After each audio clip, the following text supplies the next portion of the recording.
muy bien. Entonces, el tema a tratar es sobre salud del adulto, enfermedades no transmisibles, cuyo seminario lo desarrollamos la semana pasada. Entonces ya tienen una idea de lo que se refiere realmente al tema de enfermedades no transmisibles. Es el propósito de la sesión del día de hoy, ¿no? Donde vamos a explicar la situación de salud de las enfermedades no transmisibles, el impacto que tiene. Ya habíamos visto también en el seminario cuál es el impacto de estas enfermedades, ¿no? En función a los determinantes de salud que actúan en su contexto, ¿no? Y también integrar los resultados de estos análisis, ¿no? De este análisis de la situación de salud en la población adulta principalmente, ¿no? Para que en base a este análisis de la situación realmente se oriente una respuesta del sistema de salud, de ese sistema de salud en el cual nosotros estamos inmersos, a las necesidades de esta población. Estos son los temas que vamos a tratar: características de las enfermedades no transmisibles, los cambios demográficos y epidemiológicos que siguen dando, los factores de riesgo, la disparidad que existe en salud dentro de nuestro sistema, qué hacer frente a esta situación, ¿no? También el problema de los metales pesados en este grupo poblacional, sobre todo referentes con la ocupación y el COVID, ¿no? La enfermedad transmisible relacionada con el COVID, que hace poco lo tuvimos en nuestra población. Entonces, en este contexto, ¿no? Podemos mencionar algunos datos relacionados con lo que significan realmente las enfermedades no transmisibles, ¿no? Por ejemplo, la epidemia global de enfermedades no transmisibles, porque es una epidemia global, ha afectado muy pronto y de forma severa a la región de las Américas, ¿no? Si ustedes se dan cuenta lo que significa, ¿no? Lo que la clase anterior, lo que significan las hipertensión arterial, la diabetes mellitus y otras enfermedades no transmisibles, realmente nos lleva a determinar esta situación como una forma severa, ¿no? Que está afectando a la región de las Américas. Y por lo tanto desafían seriamente la eficacia y la competencia de los sistemas de atención de salud actuales, ¿no? Los sistemas de salud muchas veces no están en la capacidad, o el sistema de salud no está en la capacidad de poder enfrentar, ¿no? estos problemas, debido a que la organización que presentan no es la más adecuada para poder dar solución a estos problemas, ¿no? Y prueban, como dice, nuestra capacidad para organizar sistemas que satisfagan demandas inminentes. En la actualidad, realmente las enfermedades no transmisibles son las principales causas de muerte y discapacidad, lo que representa aproximadamente, según las estadísticas que se tienen, más de o casi 4 millones de muertes anualmente, o el 75% del total de muertes en toda la región. Miren, ¿no? De todas las muertes que suceden en la región de las Américas, el 75% realmente son debidas a enfermedades no transmisibles. Y más de la tercera parte de estas muertes son de defunciones prematuras de personas de menos de 70 años de edad, ¿no? O sea, 37%, imagínense, ¿no? Casi 40% ya sucede en menores de 70 años. Se estima que murieron en las Américas 1,5 millones de personas debido a enfermedades cardiovasculares, ¿no? Que es una de las principales causas de muerte en este grupo de población. Luego 1 millón de personas por cáncer. Vemos que el cáncer se está incrementando en los diferentes tipos, en unos más que en otros. Y 230,000 por diabetes, ¿no? La diabetes se ha constituido realmente en la pandemia, ¿no? De la población a nivel mundial, porque cada vez vemos de que aumenta, ¿no? Indiscriminadamente aumenta la diabetes y afecta a todo el grupo de población. Lógicamente unos más que otros, pero de todas maneras afecta desde los niños inclusive, ¿no? Y 200,000 personas por enfermedad pulmonar obstructiva crónica, donde está relacionado con medio ambiente generalmente, ¿no? Las enfermedades no transmisibles pueden sufrir exacerbación de alguna enfermedad infecciosa, ¿no? Por ejemplo, como la tuberculosis, como consecuencia de su diabetes, ¿no? Por ejemplo, en pacientes que tienen diabetes, ¿no? Pueden presentar la reactivación de una tuberculosis precisamente por por el debilitamiento de su sistema inmune. Entonces lleva de que se exacerben, ¿no?, algunas enfermedades infecciosas en pacientes que presentan ya una enfermedad no transmisibles, ¿no? Entonces el tabaquismo también es es otro factor de riesgo que contribuye para esta exacerbación, así como el abuso del alcohol. Para el 2030 se ha proyectado un aumento del 42%, miren, ¿no? La cantidad que estaremos observando en el 2030. Aumento del 42% de las enfermedades no transmisibles para la región en caso de continuar las actuales tendencias. O sea que si no se mejora la actual tendencia o no se controlan los factores de riesgo, realmente esto va a seguir en incremento. Algunas características de las enfermedades no transmisibles, ¿no? Su pesada carga social y económica, porque eso es lo que significa especialmente el marcado aumento de los gastos de tratamiento, porque como son enfermedades crónicas, y hay algunos que son tratamientos de por vida, entonces el gasto es alto realmente en personas que tienen estas enfermedades.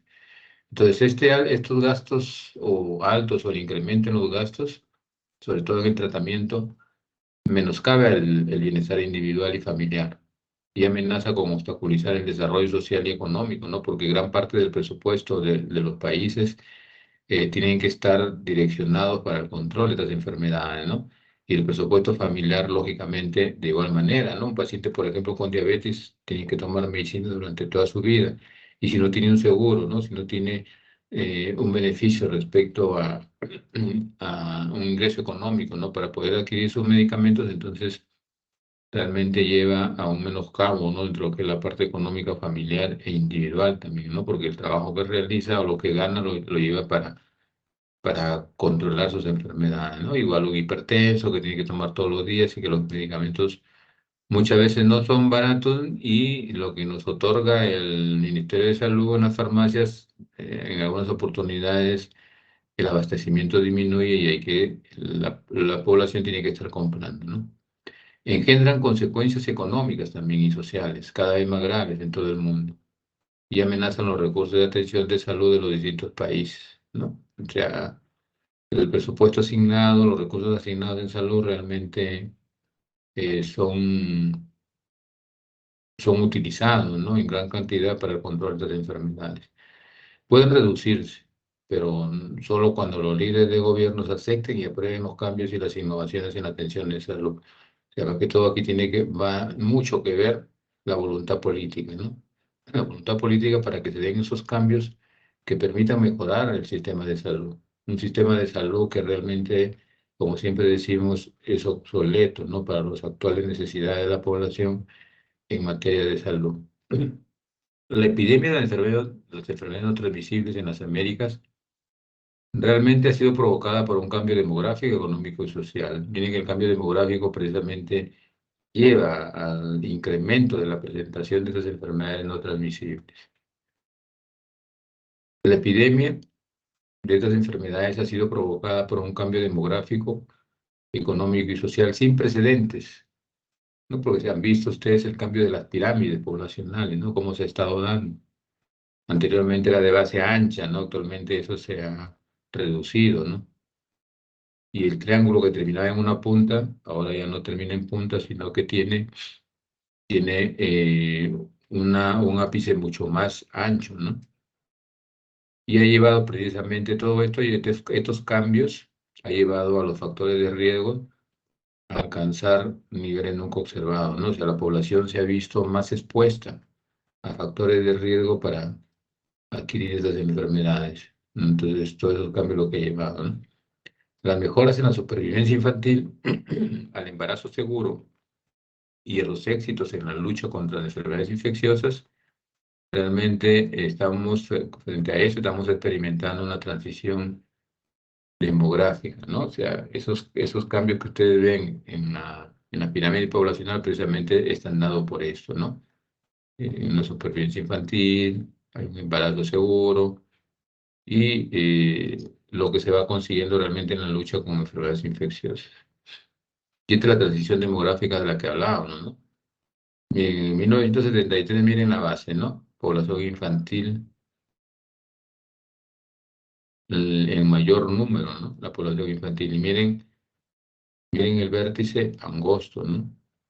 Sin embargo, a partir del 2020, miren cómo cambia esa pirámide poblacional y hay una ampliación en lo que se refiere a la población adulta, ¿no? Miren, la población adulta en relación a la del 1973, ¿no? Y se va reduciendo la base, ¿no? Miren, el cambio que se va dando, ¿no? En comparación con la base del año 1973, ¿no? Sin embargo, en la parte superior, conforme va subiendo, realmente se ha ido ampliando estos segmentos, ¿no? De población.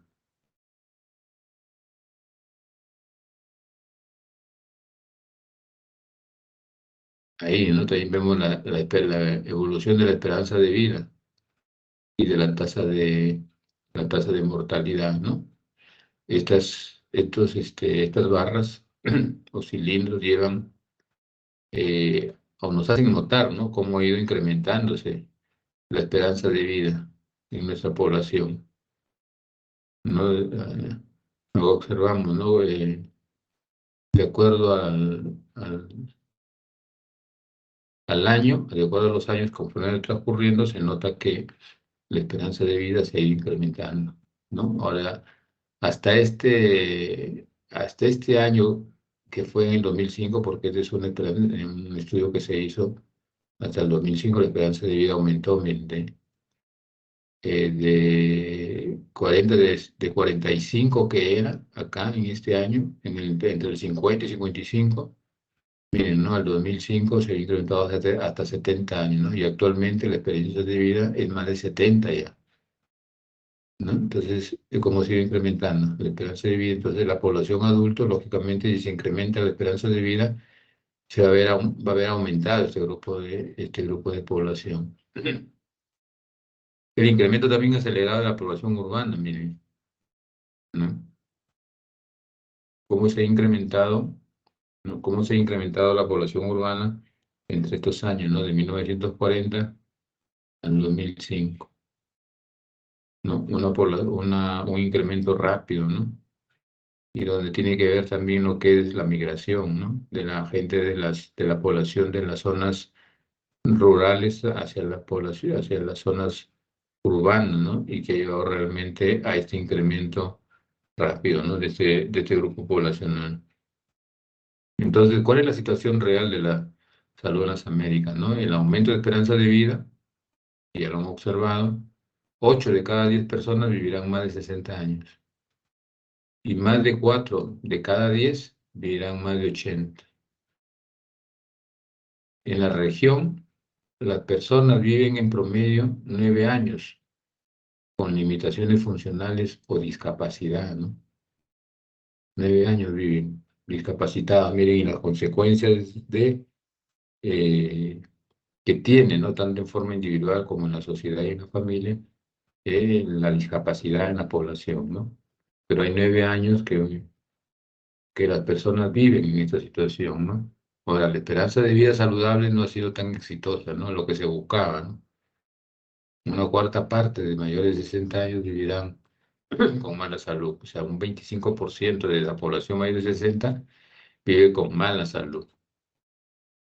La vida expandida, pero con periodo de dependencia, o sea, si bien es cierto, se expande el tiempo de vida, ¿no? Pero hay periodo dentro de esta expansión de vida, hay periodo de dependencia, ¿no?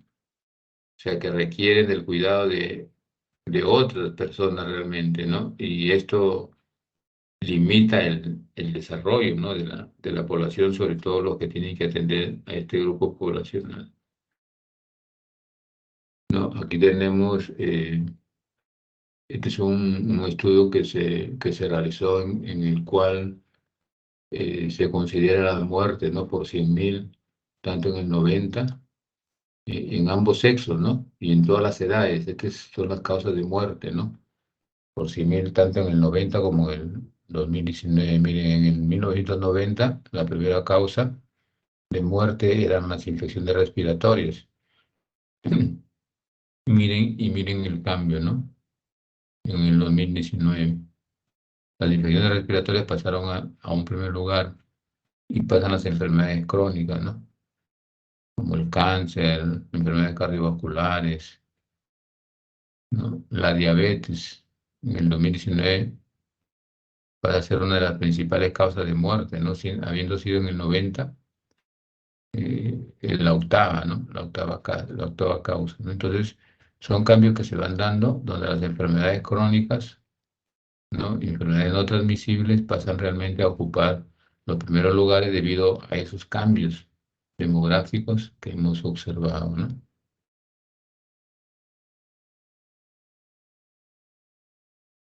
Y acá están, ¿no? Algunos datos según los años del 2019 al 2021, donde se observa, ¿no? De que en el Perú, en el 2020, la prevalencia de hipertensión arterial fue de 21,7% en personas de 15 y más años.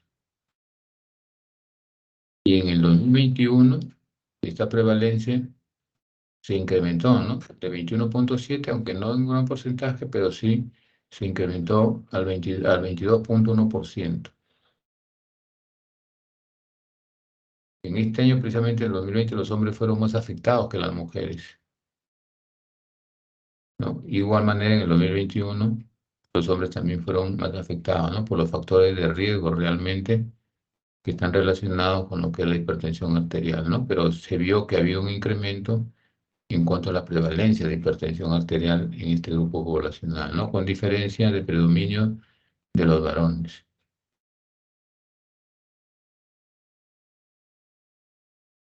Esta es la medición que se hace de la presión arterial alta y el diagnóstico según departamento, ¿no? Es gente que se le echó, se le echó el diagnóstico, ¿no? Y se han encontrado porcentajes de población hipertensa, ¿no? Por ejemplo, aquí Lambayeque, ¿no? Según esta coloración, entre el 18 y 19,8%, ¿no? Casi 20% que presentan hipertensión arterial. La población con más alto porcentaje, ¿no? Viene a ser Piura, Lima, Arequipa, ¿no? Que tienen un más alto porcentaje de hipertensión arterial, ¿no? Y en cuanto a diabetes, encontramos algo parecido, ¿no? En el Perú, por ejemplo, el 4,9%, casi 5%, ¿no? De 15 y más años fue diagnosticada de diabetes mellitus por un médico alguna vez en su vida. Es en el 2021. Casi el 5%, ¿no? Fue diagnosticado por médico. Y tiende a ser mayor, en este caso, en las mujeres que en los hombres, ¿no? Los casos de diabetes. Y igual manera, ¿no? Por ejemplo, acá se encuentra de que el 64%, 64,4% de la población con diagnóstico de diabetes refirió que llevó tratamiento en los últimos 12 meses. O sea, solamente casi el 65% llevó tratamiento, el resto no. Y ese tratamiento tiende a ser mayor en mujeres, ¿no? O sea, que las mujeres se trataron más lo que era la diabetes, más que los hombres. Entonces, son datos que realmente nos pintan cuál es la real situación, ¿no? De las enfermedades. El sobrepeso y obesidad, miren, en el 2021, en el Perú, el 36,9% de personas de 15 y más años de edad presentó sobrepeso, 37% casi. 35,6% no se aprecian diferencias relevantes entre hombres y mujeres. Y en el área urbana fue mayor que en el área rural, no casi por 4 puntos, ¿no? De porcentaje. A nivel nacional, en el año 2021, el 26% casi de personas de 15 y más años de edad sufren de obesidad. O sea que Lambayeque, en el Perú, disculpen, en el Perú el porcentaje de la población que sufre de obesidad casi es la cuarta parte, ¿no? Y fue mayor en mujeres que en hombres, ¿no? Las mujeres más gorditas que los varones. Las mujeres con un 30% y los varones con un 21%. Existe una marcada diferencia, ¿no? Y el área urbana también hubo diferencia, ¿no? La urbana 28%, el área rural 15%, ¿no? O sea que en el área rural es menor, ¿no? El sobrepeso o la obesidad que se encontró en ese estudio. Entonces, ¿no? Por personas de 15 años y más con obesidad. Lo que encontramos, lo que hemos visto en la gráfica, ¿no? Esta es la cobertura de valorización clínica de factores de riesgo y tamizaje. ¿En quiénes se les hizo tamizaje? Bien, ¿quiénes se hicieron más tamizaje entre el 2019 y primer semestre del 2022? Las mujeres, miren, sexo femenino, ¿no? Donde se pudo determinar factores de riesgo, ¿no? O sea, parece que las mujeres se cuidan más su salud, ¿no? Acuden más cuando se les habla de mejorar la salud y identificar factores de riesgo que pueden perjudicar su salud, ¿no? Y acuden más a los tamizajes las mujeres. Por eso que ustedes cuando hacen una campaña, ustedes vayan a las campañas para observar nomás y van a encontrar una mayor cantidad de mujeres que de hombres que están haciendo sus tamizajes, sus controles. Estos son pacientes con diagnóstico de hipertensión arterial que controlan sus valores, o sea, los que tienen presión arterial controlada, ¿no? Por ejemplo, acá observamos, ¿no? Del 2018 hasta el 2022, ¿no? Entonces, va aumentando, pero mira, si ustedes observan el incremento, ¿no? Del control de la presión arterial de sus valores, no es tan notorio ese incremento, casi se mantiene, ¿no? A través de los años. O sea que la población, por diferentes factores, realmente no lleva un buen control de la presión arterial en pacientes hipertensos, ¿no? Estos son los valores de glucemia también, miren, ¿no? Cómo se ha dando a través de los años el control. Estas son las personas que controlan su glicemia, ¿no? Y en el año 2021 se notó un incremento acá, igual como entre la presión arterial, ¿no? Un incremento de las personas que controlaron, pero después bajó. Y acá se dio, lógicamente, por lo de la pandemia, pues, ¿no? Pero esperamos de que esto se incremente, ¿no? De que los pacientes que tienen diabetes realmente tengan valores de glicemia controlada, ¿no? Muchos más altos que lo que observamos acá. Acá realmente la población es poca la que se controla, ¿no? En conclusión, el crecimiento de casos por enfermedades no transmisibles, ¿no? Producto de la pandemia realmente ha sido marcado, ¿no? El crecimiento de estas enfermedades. Hay efectos, a consecuencia de esto, hay efectos en la productividad y sobre todo en la economía nacional. Lógicamente, ¿no? Personas que sufren enfermedades no transmisibles que llevan un gran porcentaje a la discapacidad, tiene que ver realmente con los efectos que tiene en la productividad, porque es población que ya no va a trabajar, es población que va a descansar por un tiempo hasta recuperar su enfermedad, que muchas veces son periodos largos. Y esto repercute lógicamente en lo que es la economía nacional, ¿no? Porque las empresas, las instituciones, su producción va a disminuir.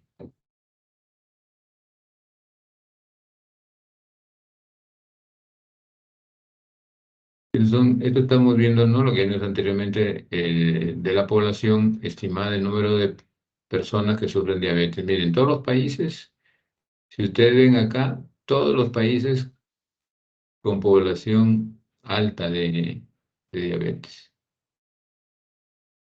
Entonces, la prevalencia, ¿no? A nivel mundial, 9,3%.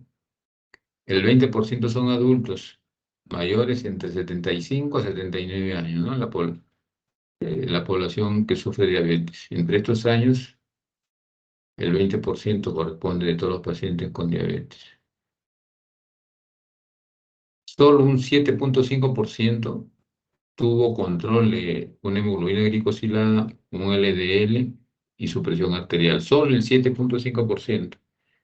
Y los que tienen un inadecuado control, miren, ¿no? El 68% mal control de glucosa. porcentaje alto. 37,5% presión arterial descontrolada, o sea, los que parece que son hipertensos. Y el 60% un perfil lipídico anormal, ¿no? O sea, gran parte de la población tiene estos factores o estos valores alterados, ¿no? Y que, como sabemos, pueden conducir, ¿no? a la afectación de su salud y a daños, ¿no? Daños en diferentes órganos que pueden poner en riesgo su vida, ¿no? Eh, Definitivamente no hay un buen control metabólico, ¿no? Y necesita que esto mejore, ¿no? Con las medidas que se tengan que tomar. Esta es la evaluación de la atención de los pacientes diabéticos en el Perú según niveles de atención. Donde más se atiende la población, miren, por ejemplo, la glucosa en ayunas, miren, ¿dónde se hace generalmente dónde se determinan los niveles de glucosa en ayunas? Acá vemos, por ejemplo, en un hospital que tiene especialistas, donde más exámenes se hacen para determinar la glucosa en ayunas.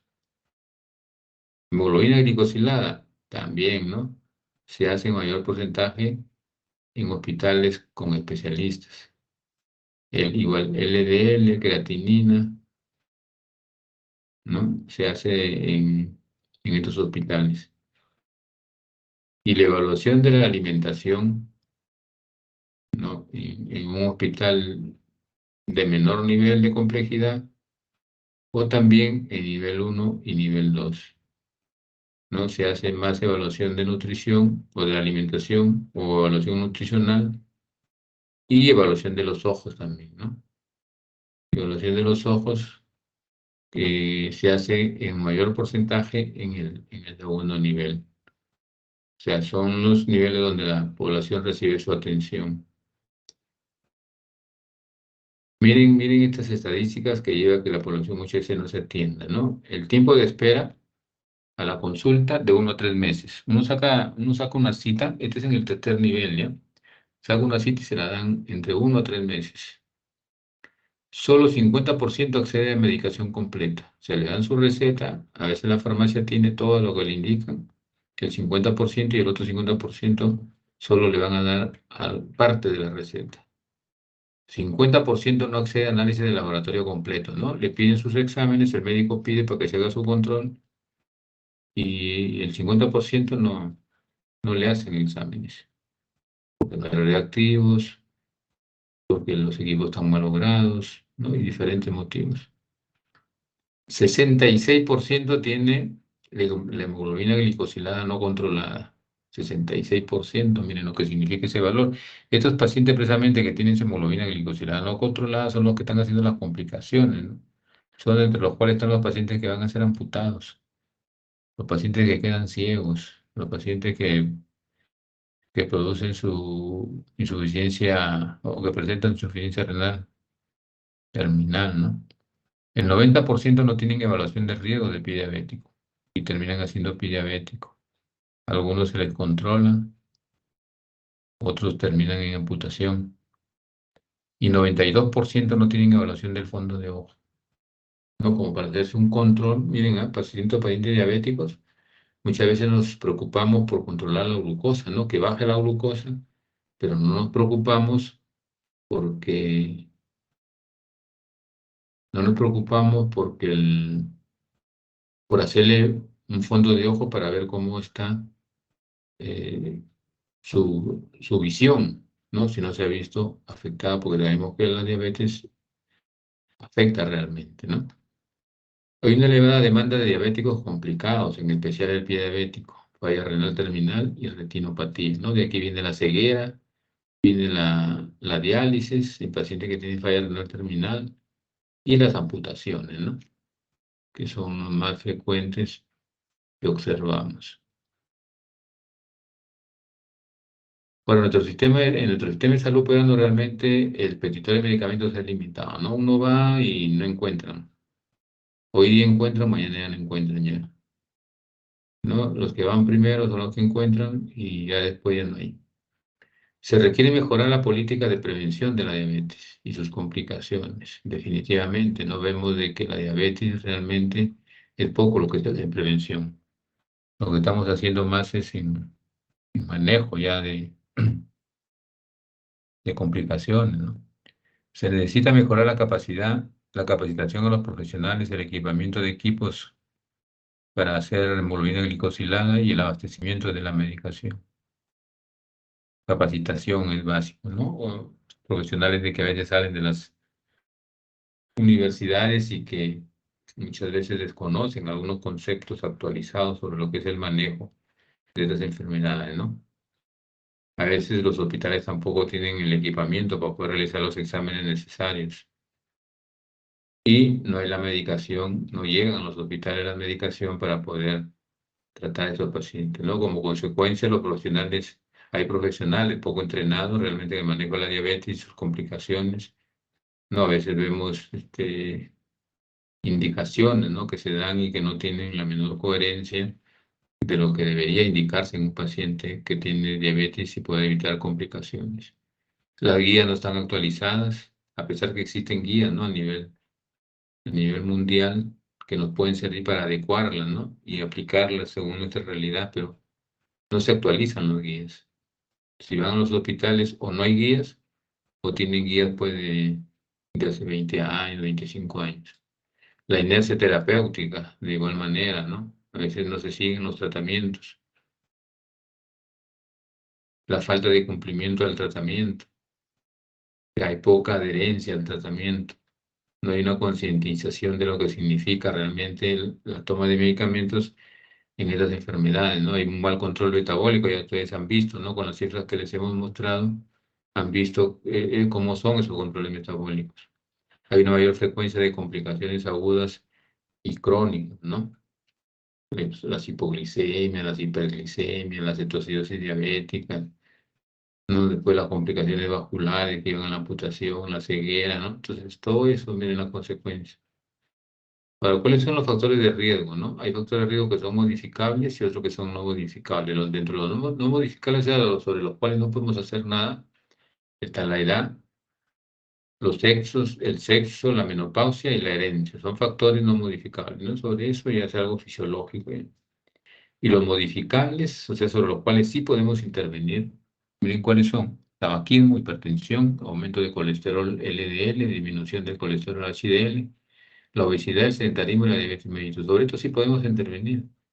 Pero si ustedes ven, son factores de riesgo que si intervenimos se pueden reducir fácilmente, pero a veces los dejamos, ¿no?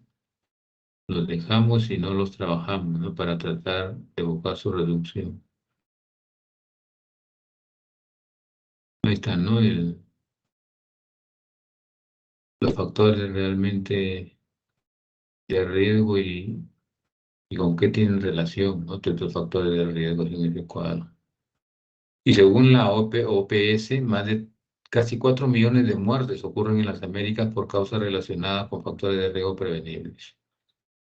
880.000, miren, muertes por tabaco, 720.000 por hipertensión, 560.000 por obesidad, 540.000 por colesterol, 310.000 por insuficiente consumo de frutas y vegetales, ¿no?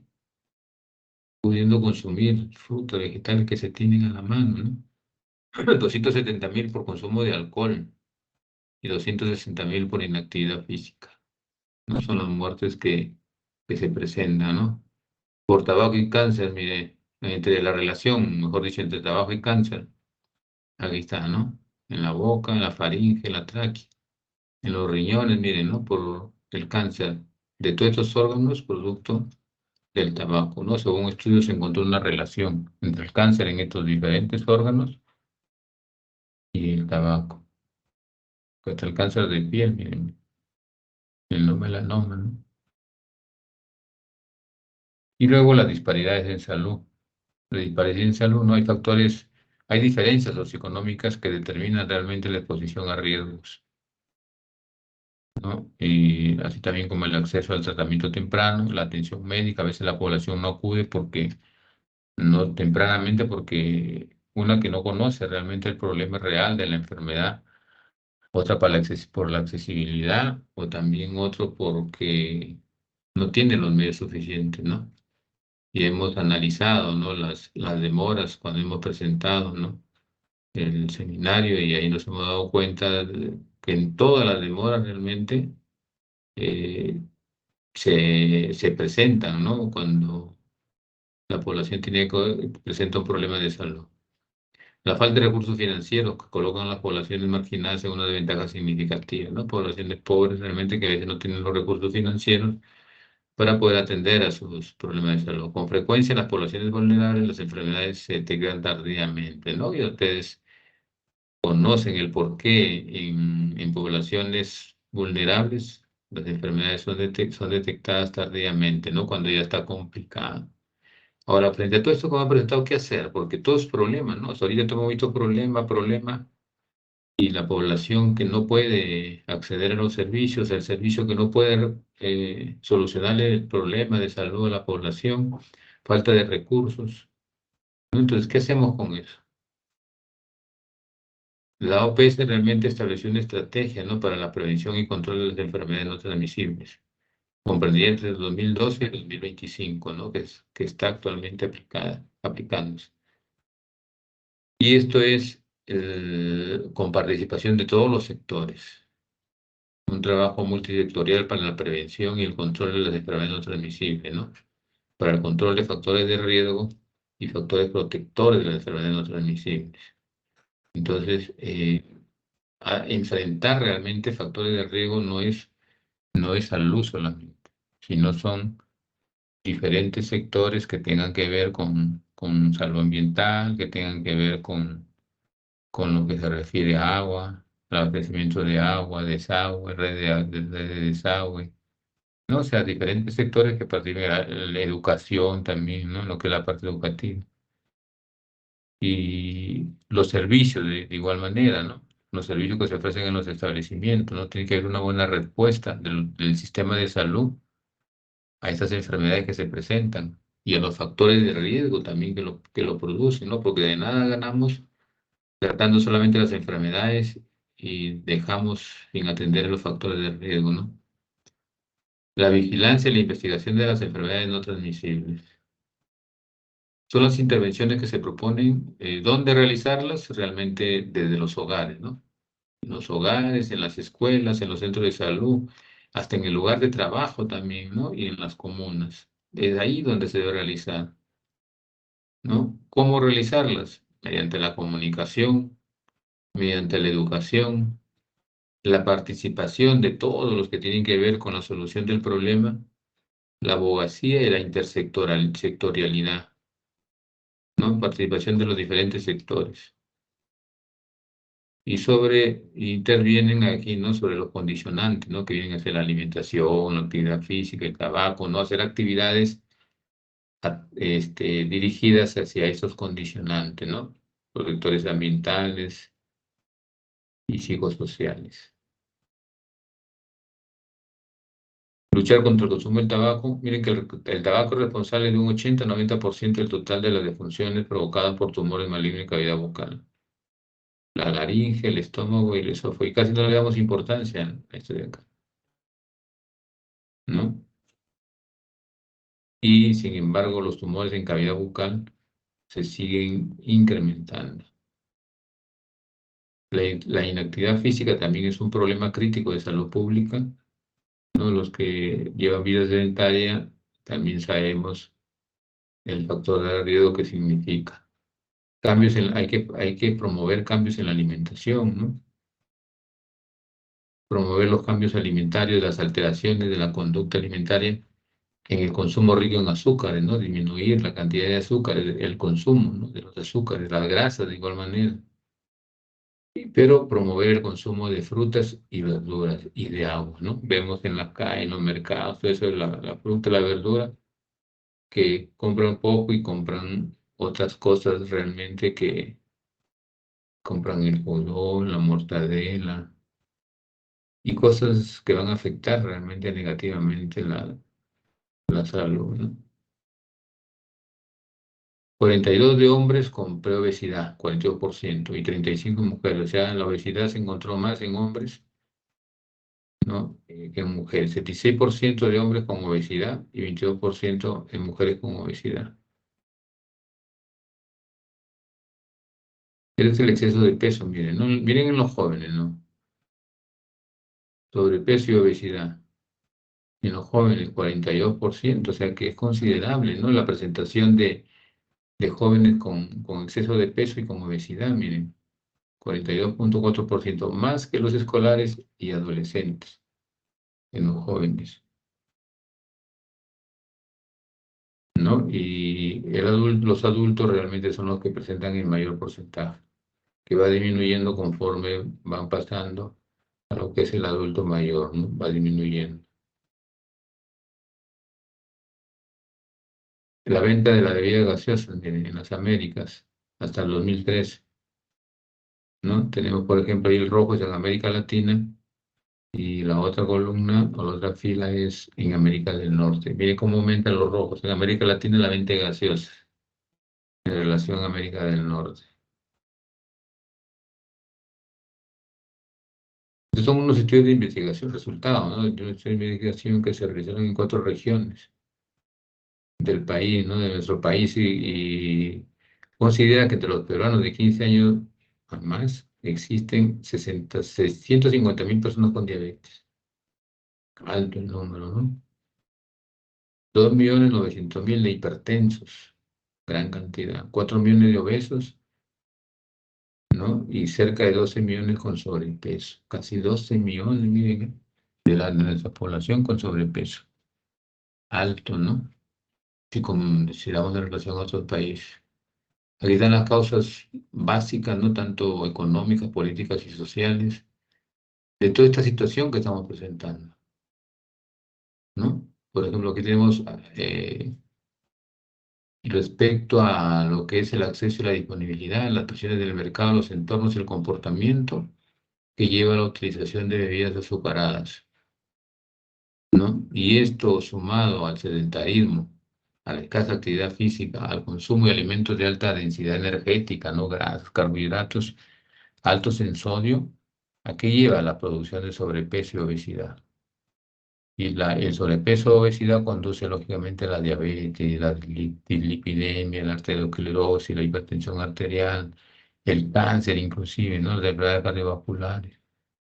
Y todas estas enfermedades llevan a pérdida de la capacidad funcional, calidad de vida, lógicamente se ve alterada, el bienestar de igual manera y la esperanza de vida. Y lo que conduce a lo que es un incremento en la mortalidad. No se me duerman, si es que están ahí, que ya vamos a terminar. Ya estoy viendo quiénes están durmiendo. Se ha demostrado que el 80% de las enfermedades cardiovasculares, ¿no? El 90% de la diabetes y el 30%, mire, son prevenibles. Mire la cantidad o el porcentaje alto de estas enfermedades que se pueden prevenir. ¿Y cómo se pueden prevenir? Mediante una dieta saludable, una vida físicamente activa, evitar el consumo de alcohol, eliminar el consumo del tabaco y reducción de contaminantes ambientales, aunque eso muchas veces es difícil porque no depende de nosotros. El acceso universal a la detección temprana, tratamiento y control de enfermedades transmisibles, ¿no? Hacer su control de diabetes, hacer control de obviamente su control de glucosa, ¿no? Ver el colesterol y así, ¿no? Ver otros exámenes. Las presiones realmente en el mercado son un problema, ¿no? Precisamente el éxito comercial se traduce en un problema de salud pública. Cuando las empresas o las industrias tienen éxito, están al mismo tiempo produciendo un problema de salud pública, porque ese éxito precisamente está llevando a que la población tenga una mayor comunicación y mayor relación con factores de riesgo, ¿no? A través de los diferentes medios. La educación de los consumidores para que pongan el etiquetado educativo de los productos. Si ustedes vieron, no hubo una época, hubo un tiempo que se hizo así, pues después se paralizó todo. Durante de salud ya hemos visto, ¿no? Anteriormente, y usted también lo llevaron cuando era salud preventiva uno. o Salud Pública uno, entonces donde veíamos lo que realmente significaba la salud, ¿no? La salud es sinónimo de bienestar y no el antónimo de la enfermedad, ¿ya? Eso tenemos que entender. O sea, no es lo contrario, enfermedad-salud, sino es un sinónimo de bienestar. Ahí, por ejemplo, ¿no?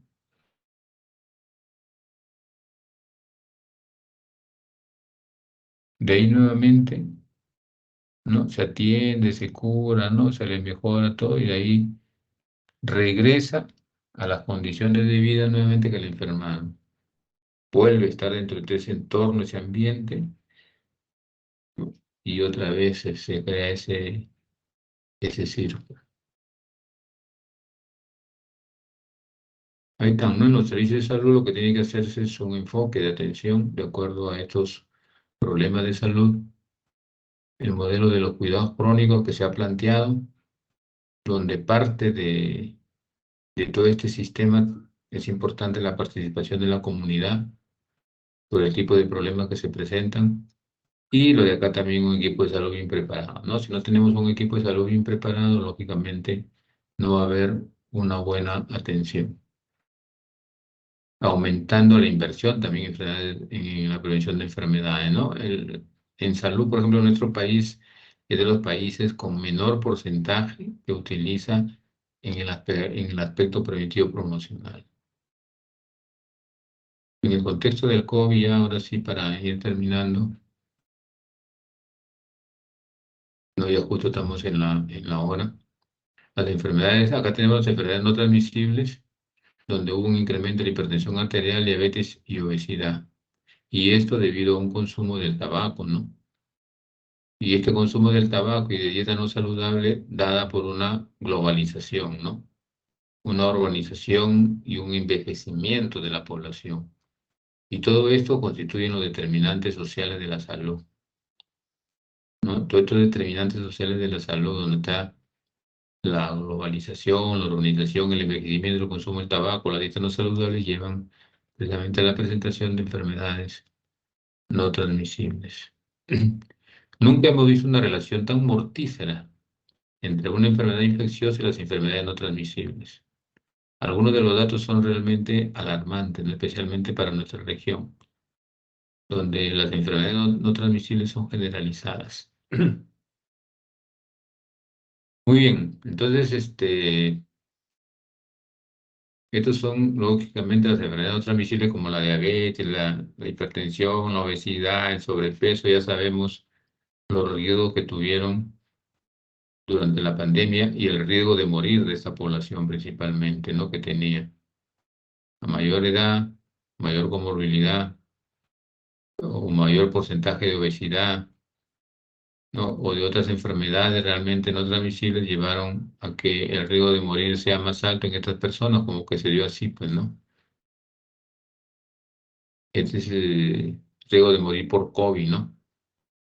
Donde tenía que ver el porcentaje de las enfermedades por hipertensión, diabetes, las enfermedades renales crónicas, ¿no? Población que tenía un mayor riesgo de morir por COVID.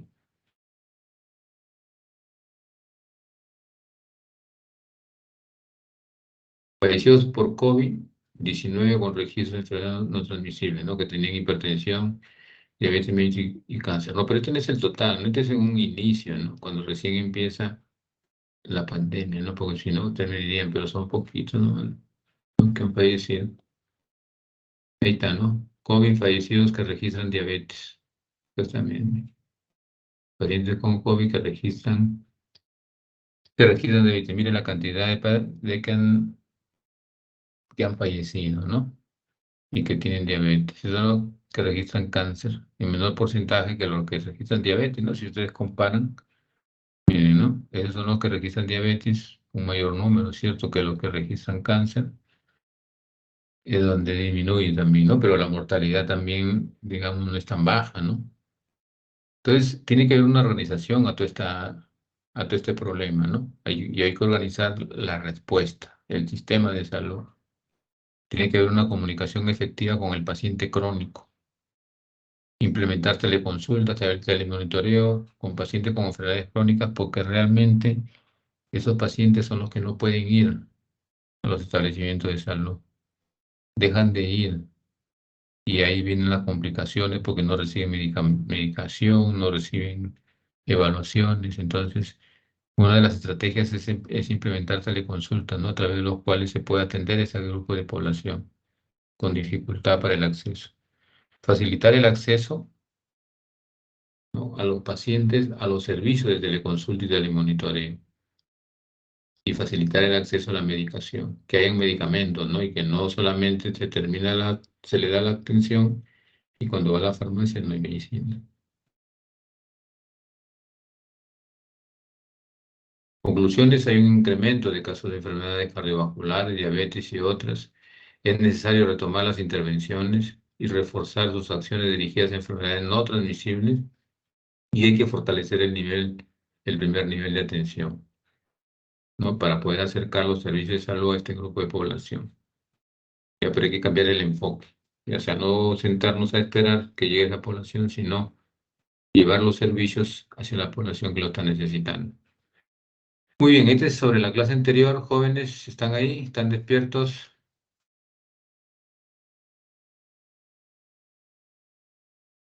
¿Qué dice Alejandro Tábara? ¿Está Alejandro? Alejandro, Doctor, buenas tardes. buenas tardes. Muy bien, Alejandro. Cristian Ballena.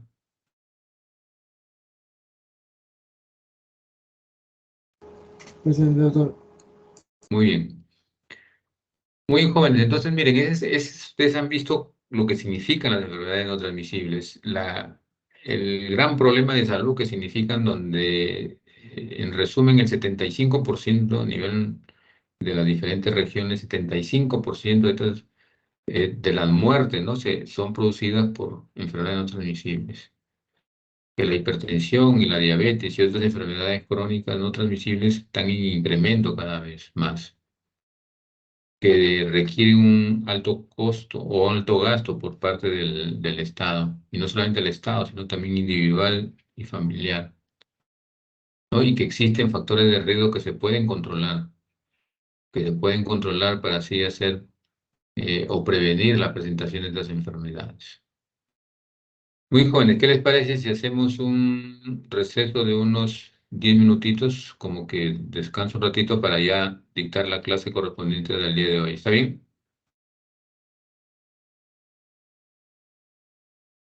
Alexis, ¿estás ahí?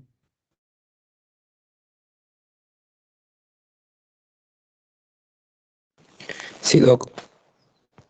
Volvemos entonces, ¿ya? Unos 5 minutos, ¿ya? Me dan unos 5 minutos para descansar mi voz un ratito y en 5 minutos volvemos para terminar con la segunda clase, ¿ya?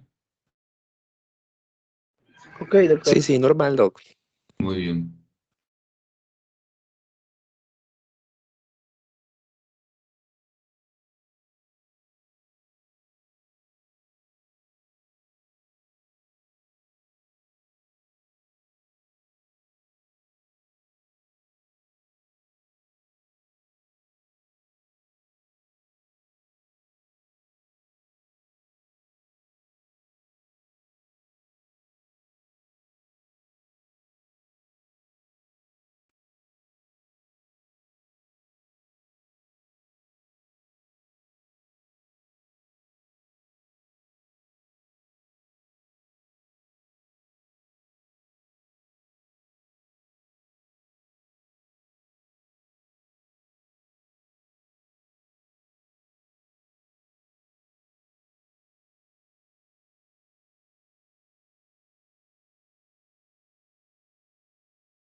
Muy bien, jóvenes. Vamos vamos a presentar el segundo tema ya para concluir con esto, con las presentaciones del día de hoy. Y el segundo tema está relacionado con enfermedades transmisibles.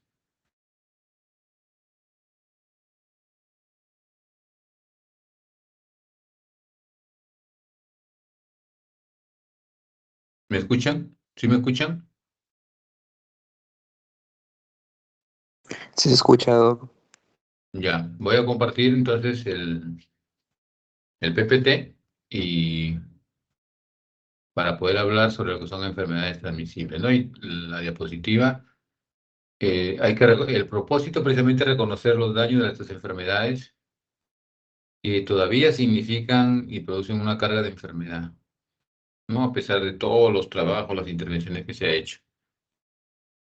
Aplicar intervenciones sanitarias y la atención integral del adulto y conocer y aplicar las intervenciones sanitarias, aunque ya está controlado lo del COVID, pero de todas maneras, ¿qué estrategias sanitarias se deberían aplicar en circunstancias como esa, ¿no?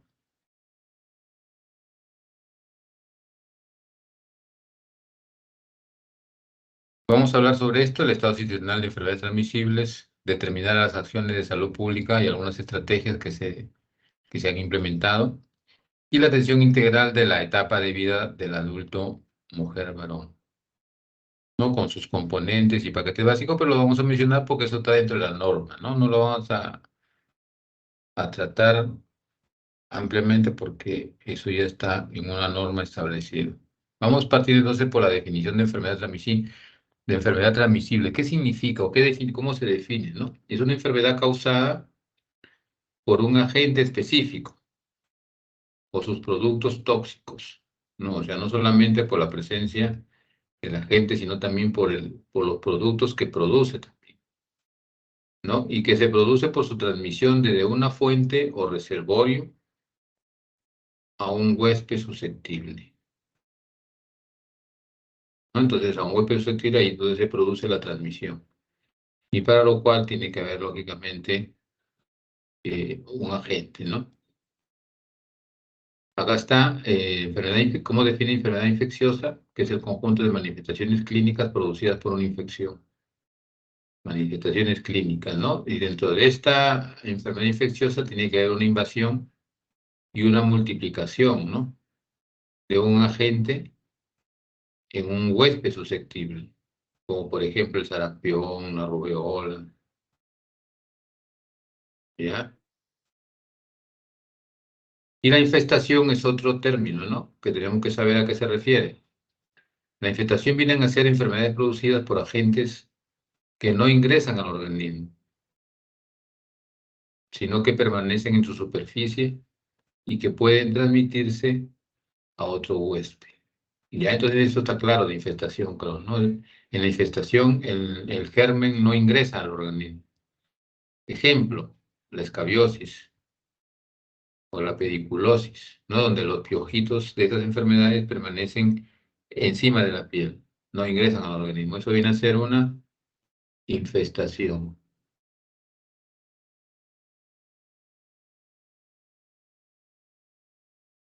La enfermedad infectocontagiosa también son aquellas infecciones que se transmiten por contacto directo, de persona a persona. Eso viene a ser una enfermedad infectocontagiosa. Entonces, lo principal en estas enfermedades, ¿cuál es? El contacto de persona a persona. Y este concepto deja fuera otras vías de transmisión, como por ejemplo el tétanos. El tétanos no es contagioso, pero sí se transmite por vía directa, ¿cierto? Se transmite por vía directa el tétanos, pero no está considerado como una enfermedad contagiosa. Esta es la cadena de transmisión, ¿no? Es la secuencia de elementos que intervienen en la transmisión de un agente desde una fuente, ¿no? Porque la transmisión tiene que haber precisamente una fuente de infección a un huésped susceptible, ¿no? O sea que los pasos que sigue un agente causal de su hábito, de su hábitat natural, que viene hacia el reservorio, hasta los periodos susceptibles, ¿no? Y acá está, por ejemplo, ¿no? El agente causal, aquí está el reservorio, que es donde está precisamente el que ocasiona, ¿no? la infección, o donde se almacena precisamente, la puerta de salida del agente, el modo de transmisión, la puerta de entrada en el nuevo huésped, ¿no? Y la susceptibilidad del huésped, ¿no? Para que se produzca, lógicamente, la infección también tiene que haber una susceptibilidad del huésped para que se produzca esa transmisión. Ahora, la importancia radica en que no nos permite identificar en cuál eslabón de la cadena se puede interrumpir la cadena de transmisión y prevenir el desarrollo y propagación de estas enfermedades, ¿eh?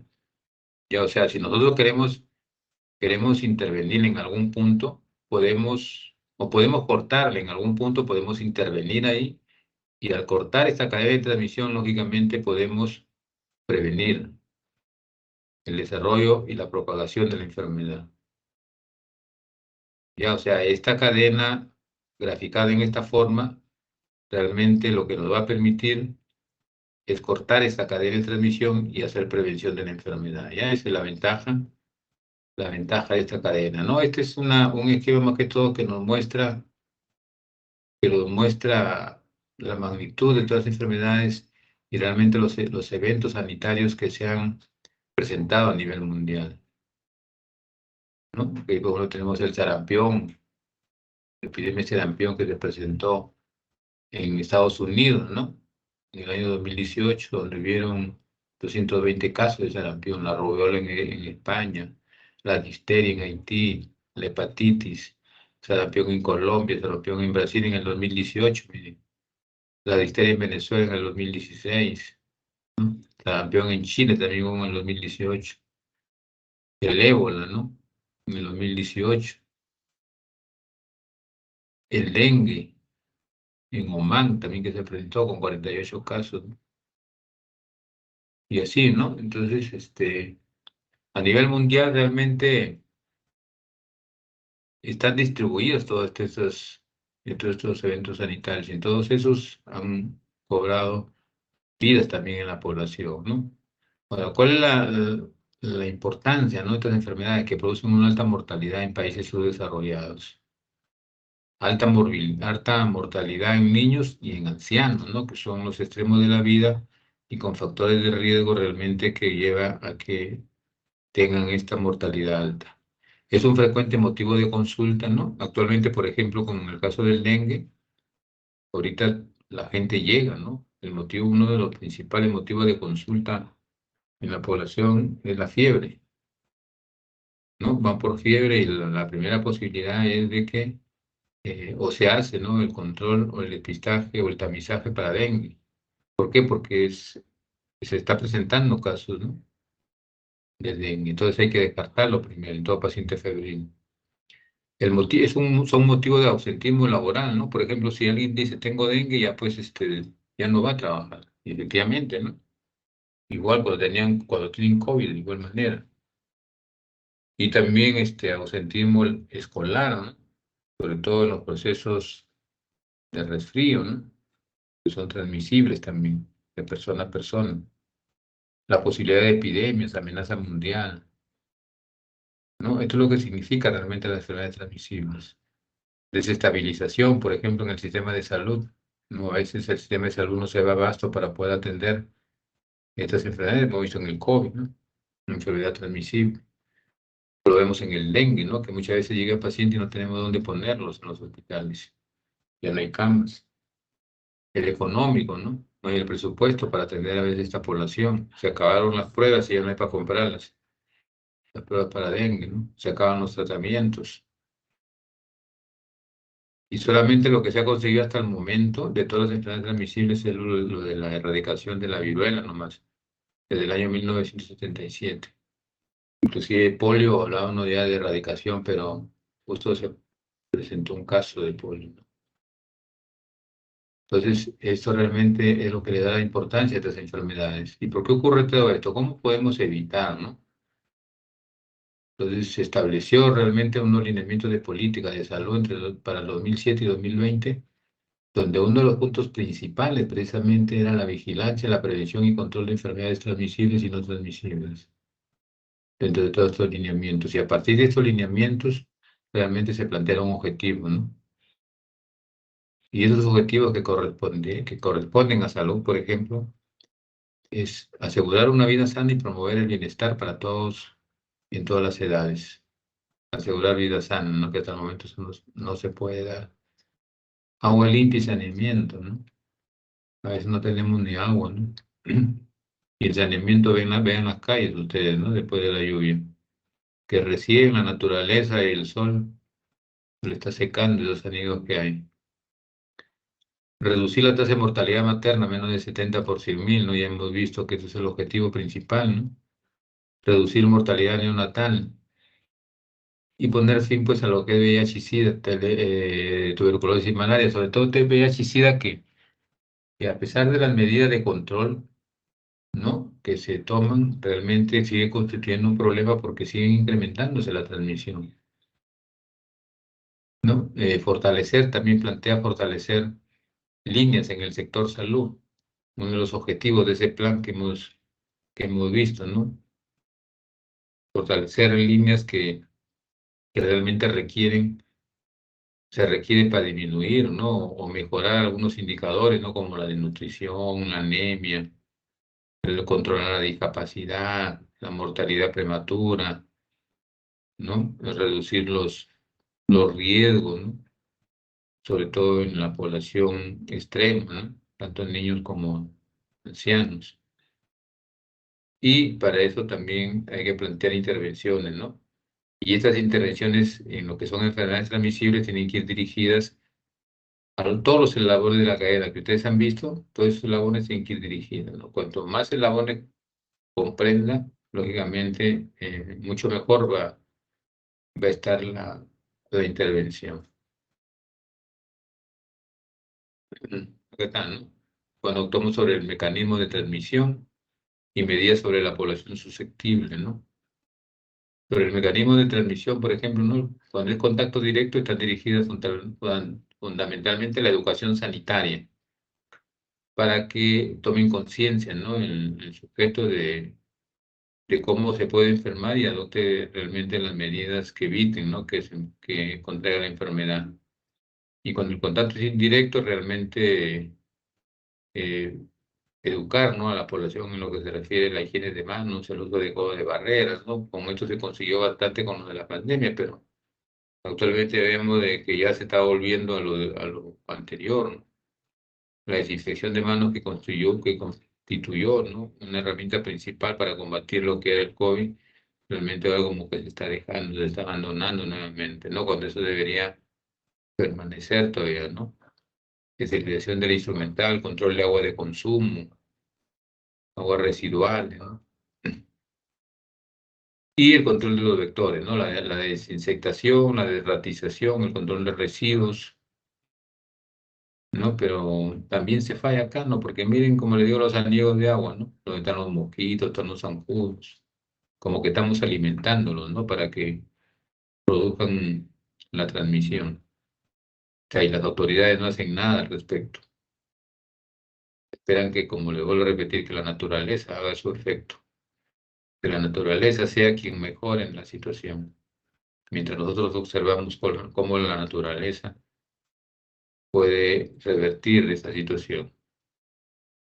Medidas sobre la población susceptible, ¿no? Una profilaxis activa, ¿no? La administración de vacunas, que ayudan bastante a lo que es la prevención de enfermedades, ¿no? Y la profilaxis pasiva, que es la administración de antimicrobianos o inmunoglobulinas, ¿no? En las enfermedades, una vez que se produce la enfermedad, ¿no? Administrar medicamentos para tratar las enfermedades. Entonces, frente a esta situación de enfermedades transmisibles, el Ministerio planteó, para lo que es la parte preventiva, estrategias sanitarias, ¿no? Estrategias sanitarias que permitan realmente participar en todos los aspectos y en forma integral para poder controlar estas enfermedades. y se establecieron mediante una resolución ministerial realmente del año 2004, ¿no? Del 27 de julio. ¿Y en qué consiste la estrategia sanitaria, no? Son instancias de coordinación, supervisión y monitoreo. En el nivel regional de estas estrategias, los responsables de la implementación son los directores regionales de salud. Acá, ¿no? El director de la GERESA, por ejemplo, no es el responsable de la implementación de las estrategias en los diferentes niveles. Por ejemplo, tenemos una estrategia sanitaria nacional de prevención y control de tuberculosis, ¿no? Sabemos que la prevalencia de tuberculosis es alta todavía en nuestra región. Y no solamente en nuestra región, sino a nivel de país. Y esa estrategia precisamente va a garantizar la detección, el diagnóstico y el tratamiento gratuito, ¿no? Porque el tratamiento de la tuberculosis es gratuito y supervisado, ¿no? O sea, no es que se le dé el medicamento y se va a su casa con todo el tratamiento, ¿no? Por el tiempo que necesita, sino que tiene que estar supervisado, ¿no? Todos los enfermos con tuberculosis. O sea, garantizar de que el paciente se está administrando el medicamento o se le administra el medicamento. Esa es una de las estrategias, ¿no? Que se plantea. Miren la incidencia estimada de tuberculosis al año 2016, ¿no? Es una estadística de la OPS, ¿no? Y la OMS. Miren el Perú en relación a los otros países, el segundo lugar, ¿no? El segundo lugar, imagínense, con una incidencia estimada de 116 por 100.000 habitantes. Después de Haití, mejor Bolivia, ¿no? Miren, República Dominicana, El Salvador. Pues el Perú, miren la situación en que nos encontramos en tuberculosis. Esta es la evaluación de la tuberculosis en el Perú, ¿no? La tasa de morbilidad por tuberculosis, miren cómo disminuye. O sea, menos casos de tuberculosis. Pero ¿qué es lo que aumenta? Los multidrogos resistentes, la resistencia a las drogas, por abandono de tratamiento, ¿no? Por falta de adherencia al tratamiento. Y esto es lo peligroso, ¿no? Porque aumenta la resistencia a las drogas, miren, de esta forma. Ahí tenemos la tasa de incidencia de tuberculosis en el año 2019. Lambayeque, miren, Lambayeque la incidencia, la tasa de incidencia entre casi 55% está entre ese rango, ¿no? De las poblaciones que tienen entre 55% a 117% casi, acá, de este color, ¿no? Los que tienen la tasa más alta son los verdes, ¿no? Lambayeque estaría dentro del intermedio y un poquito más abajo, ¿no? Y los rojos son los que tienen. No, los rojos son los que tienen, disculpen, los rojos son los que tienen la tasa más alta y los verdes son los que tienen la tasa más baja. También está por intermedio más o menos, ¿no? Entonces, miren, la tasa más alta es con 117, ¿no? Por 100.000. Hasta 184 inclusive llega, ¿no? Donde está la selva, con alta tasa de tuberculosis. ¿No? Este es en el Perú, ¿no? A nivel del país, donde los casos de tuberculosis multilogo resistentes, miren, 1.335 casos multilogo resistentes. No, la morbilidad de casos de tuberculosis, 31.000 casos. Eso en el 2017, ahora cómo estará, imagínense. Si se ha visto que la tuberculosis se ha incrementado, sobre todo con esto de la pandemia, ¿no? ¿Y esto por qué se debe, este incremento, ¿no? Esta falta de control. Uno, por la inadecuada captación de sintomáticos respiratorios, ¿no? Muchos no saben ni lo que es un sintomático respiratorio, ¿no? Llega el paciente con tos de 15 días a más y igualito, ¿no? Le indican su expectorante, su fluidificante, su antibiótico y a su casa. Pero sin embargo, se olvidaron de que es un sintomático respiratorio, lo cual deben tomar una muestra 3 puntos para ver si tiene o no tiene tuberculosis, ¿no? De acuerdo a la definición. Alto porcentaje de abandonos al tratamiento. Cuando no hay una buena supervisión al tratamiento, ¿no? Los pacientes se abandonan. Ya no van al establecimiento. Y ya no vayan, no lo buscan, pues, ¿no? Baja cobertura de examen de contactos. O sea, se detecta un caso de tuberculosis, sin embargo, no se examinan los contactos. solamente al caso.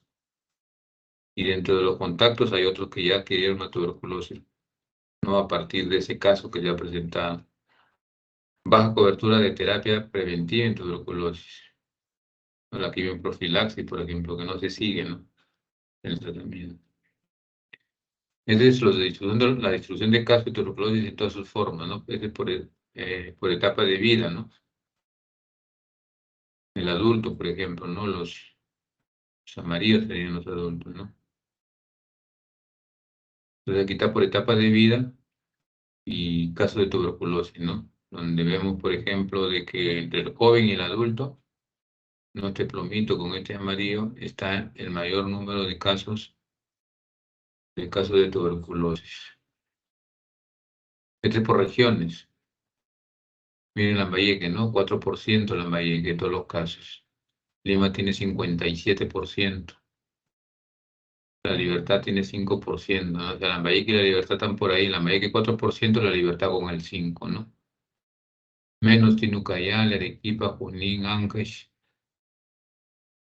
Y así, ¿no?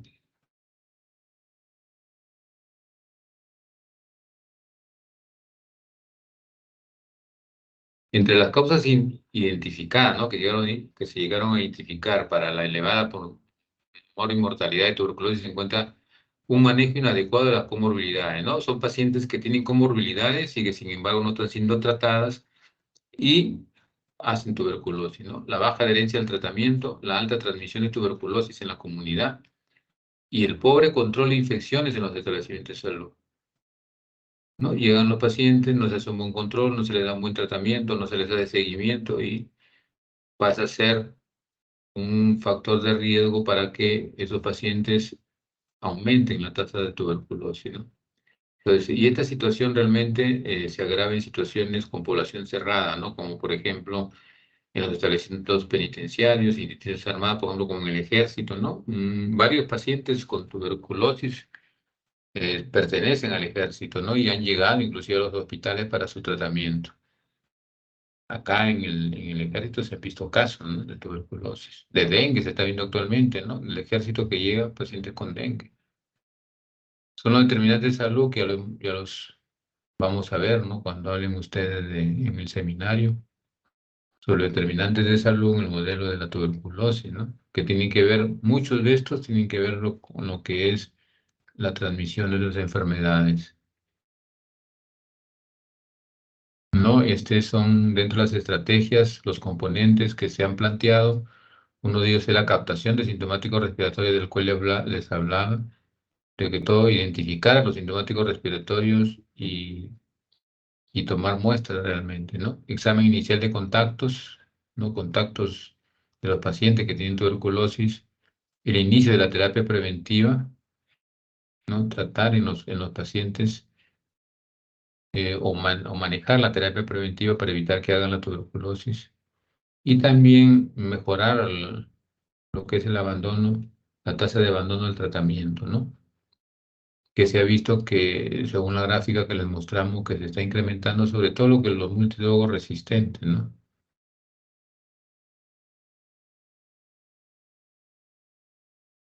Estos son los lineamientos de política general de intervención de la prevención y control de la tuberculosis. Esto es lo que está en la norma, el manejo programático de tuberculosis y todas sus formas, cómo hacer este manejo, ¿no? Y está normado realmente, ¿no? Este es el tratamiento farmacológico, el esquema de tratamiento de tuberculosis sensible, ¿no? Acá está el esquema, cómo se debe dar el tratamiento a los pacientes de acuerdo al peso y de acuerdo también a la fase en que se encuentran, ¿no? Si es en la primera o en la segunda fase. Y acá con su definición, ¿no? De lo que significa la primera y la segunda fase realmente, ¿no? Que tiene que tenerse en cuenta para poder administrar el medicamento. Programas sociales en personas afectadas donde se les da el apoyo, ¿no? Sobre la canasta de pan de tuberculosis, ¿no? El programa de atención nutricional para los TBC, el seguro integral se les asegura a todos estos pacientes. Ya entonces se incluyen los programas sociales. Todo paciente que que se le diagnostica la tuberculosis se incluye en los programas sociales para que reciba el beneficio de todos estos programas. Y se les ayuda a mejorar sobre todo lo que es el aspecto nutricional.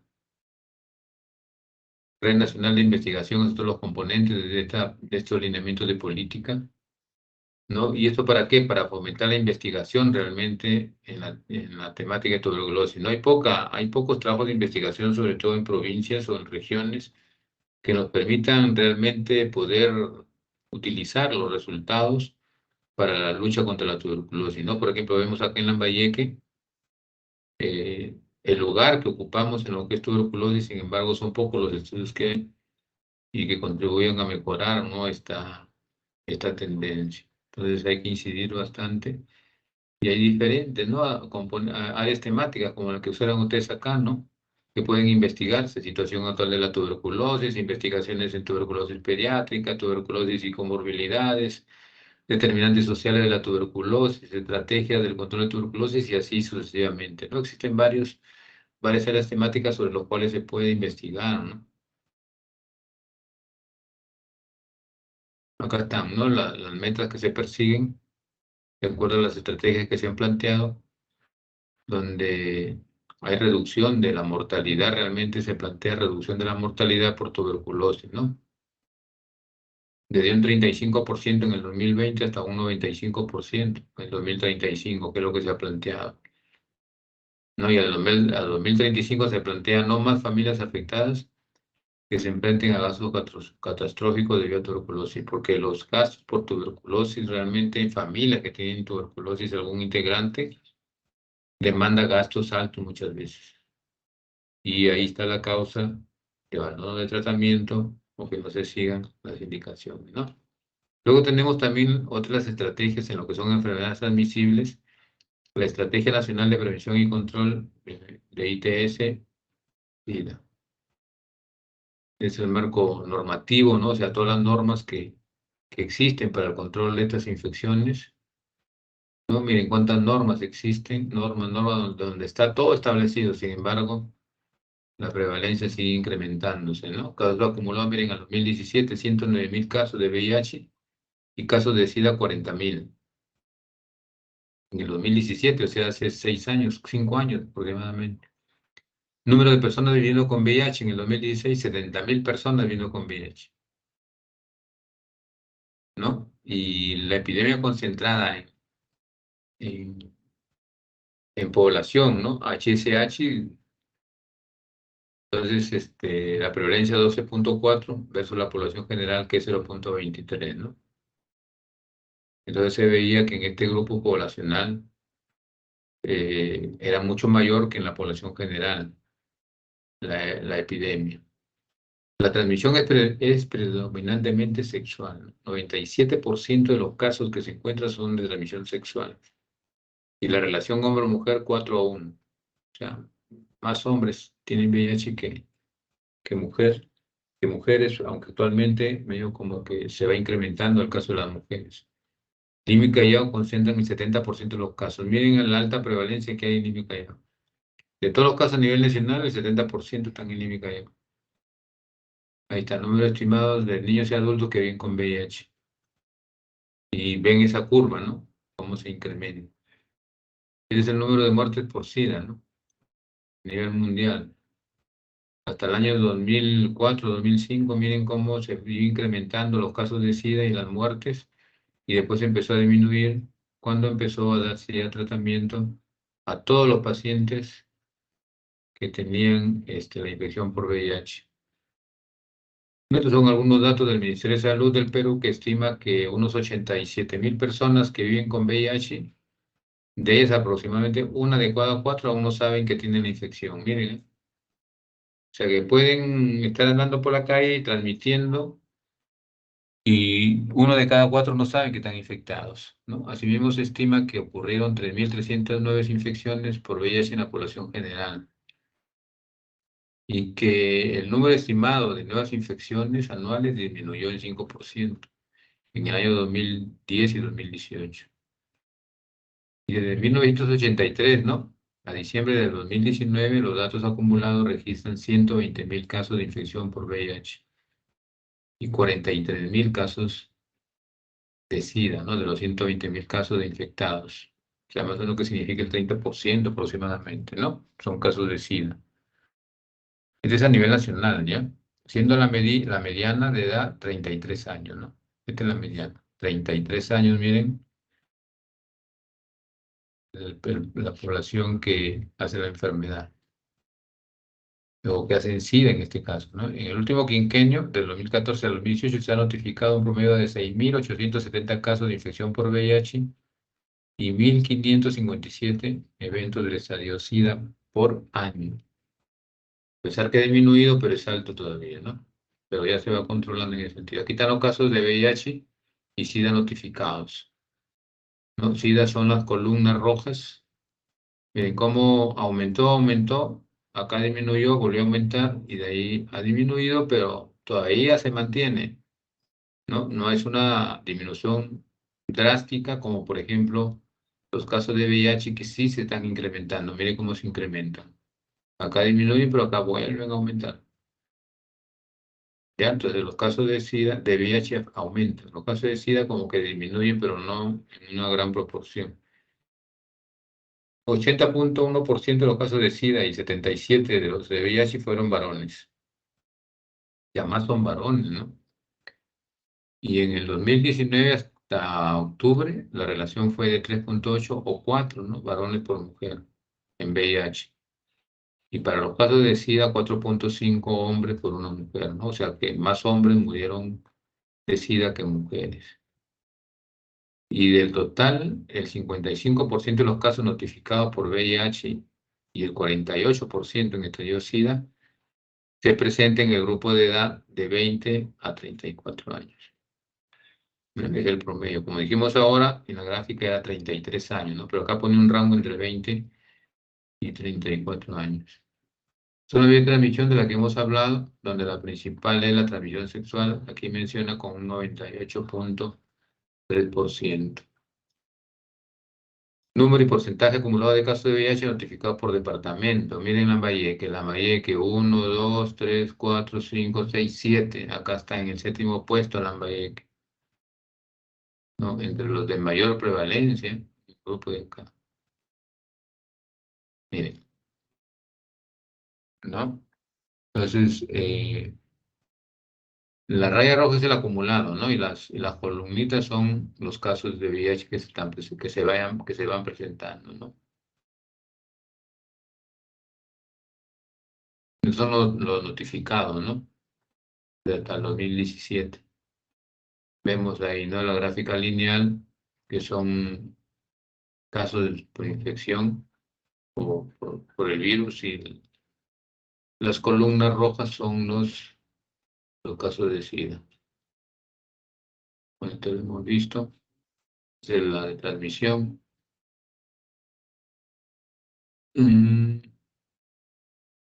ahí está el plan precisamente multisectorial que se había establecido hasta el año 2019 y que se tenía que retomar y prolongar, ¿no? Donde se consideraba, por ejemplo, el mejorar la promoción y prevención, fortalecer diagnóstico y tratamiento de calidad, reducir las barreras para el ejercicio de derechos, ¿no? Sobre todo en poblaciones, derechos de sexualidad, sobre todo en poblaciones en riesgo y vulnerables, fortalecer el trabajo multisectorial, que es poco lo que se hace realmente en los 3 niveles de gobierno, ¿no? Con participación comunitaria.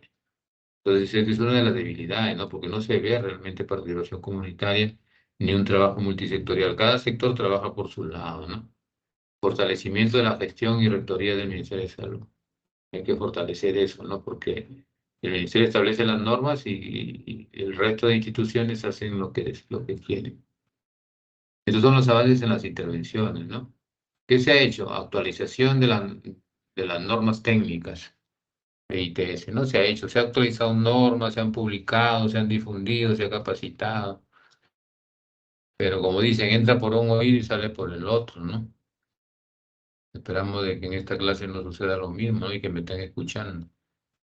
Garantizar el tratamiento para infecciones de transmisión sexual, ¿no? Muchas veces vamos a las farmacias o la gente va a las farmacias y no encuentra los medicamentos que le están indicando. Considerando denominar los medicamentos estratégicos, ¿no? O sea, que deben existir en las farmacias. pero que no sucede en la actualidad. Vigilancia de la Neisseria gonorrea, ¿no? La Neisseria gonorrea solamente se hace un diagnóstico, pero no se hace una vigilancia o un seguimiento para el control de esta enfermedad. Y en los servicios, por ejemplo, el fortalecimiento de los servicios, ¿no? De SERIC, de Juan, donde realmente se hace la atención a estos grupos de población. Entrenamiento y capacitación a los equipos multidisciplinarios para que puedan dar una buena atención. Y la apertura de nuevos centros, ¿no? Para atención de ITS, para su manejo. Estos son los otros, ¿no? La actualización de las normas, la atención temprana, el tratamiento universales en el caso de VIH, y la vinculación y la adherencia, ¿no? Casi los mismos aspectos en todas las enfermedades de ITS.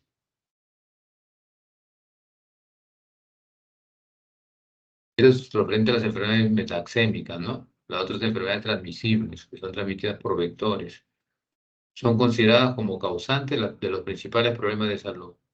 Afectan a las poblaciones más pobres de menos acceso, estas enfermedades metaxémicas. Son catalogadas como reemergentes porque se pensaba que se habían controlado, ¿no? Pero están volviendo nuevamente a presentarse.